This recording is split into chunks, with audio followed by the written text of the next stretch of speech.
Hello everyone. Today we are going to continue the topic of present participle. So now we know the condition and rule of present participle and the introduction. Everything I have already told you. So this is the second rule. It is very simple. You just need to keep this thing in your mind. So what it is? If, is, am, are, was, were act as main verb in a sentence while making it participle, verb will be changed into being. So इसमें बहुत ज़्यादा कुछ difficulty नहीं है. As just पहले वाले rule में हमने पढ़ा था कंडीशंस. मैं फिर से रिपीट कर रही हूँ. पहले वाले रूल में हमने कंडीशंस पढ़ी थी, जैसे दोनों के सब्जेक्ट सेम होने चाहिए, फाइनाइट वर्ब अलग होनी चाहिए और जो टाइम इंटरवल है वो 0 होना चाहिए.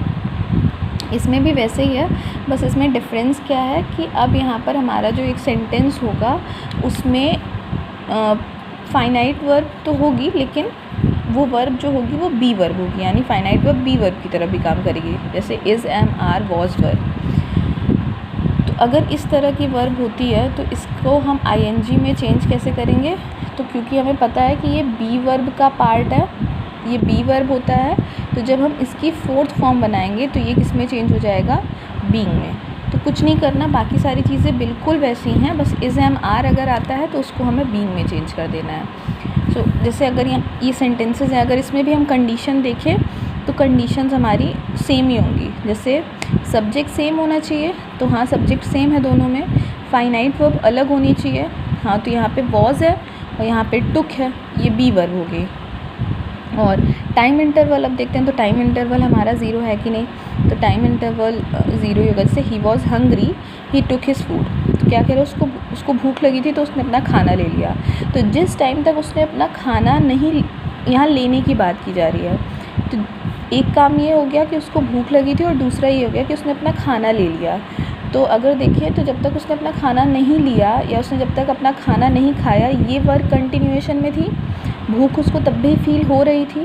दैट मीन्स कि यहाँ पे टाइम इंटरवल जो है वो 0 है. ऐसा नहीं है कि उसकी भूख ख़त्म हो गई थी उसके बाद उसने खाना लिया, या वो ख़त्म भी कब होगी? जब वो खाना खा लेगा. तो यहाँ खाना लेने की बात हो रही है. तो जब इस काम के होने तक ये काम जो है वो कंटिन्यूएशन में है, ये भी काम चल रहा है. तो जब इस तरह की कंडीशन होती है कि एक काम पूरी तरह ख़त्म ना हो, दूसरा शुरू हो जाए, तो उसको ये हम क्या कहते हैं? उसी कंडीशन को हम कहते हैं कि उसमें टाइम इंटरवल जो है वो 0 है. सो अब इसको जब चेंज करेंगे तो वो बिल्कुल सिंपल है, जैसे हम पहले करते थे. जैसे यहाँ पे वॉज है तो अब ये बी वर्ब का पार्ट है, तो इसको हम क्या करेंगे? बीइंग हंग्री, ही टुक हिज फूड. तो और कुछ नहीं है, काफ़ी सिंपल है ये. नेक्स्ट भी वैसे ही है. He was tired of reading, he laid on bed. वो पढ़ते पढ़ते थक गया और वो बेड पे लेट गया. कंडीशन देखें तो सेम वही है, सब्जेक्ट हमारा सेम है.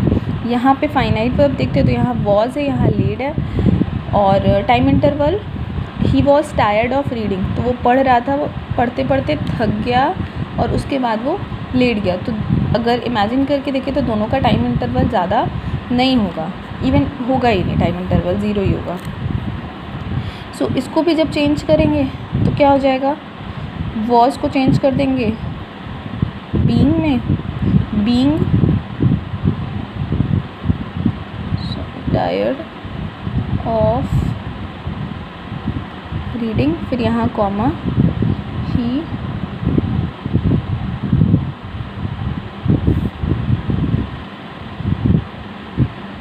तो ये बस इतना ही है. तो ये हो गया प्रेजेंट पार्टिसिपल. तो ये मुझे लगता है कि समझ में आ गया होगा. अगर नहीं आया है, कोई डाउट है तो पूछ लो. और ये टॉपिक बस इतना ही था. तो इसमें हम परफेक्ट पार्टिसिपल को ऐड ऑन नहीं कर रहे हैं, बिकॉज उसको अलग से समझाना पड़ेगा. अगर कोई अभी भी डाउट रह जाता है, I will try to send you the exercise, और उसके बाद अगर कोई प्रॉब्लम होती है देन यू कैन आस्क.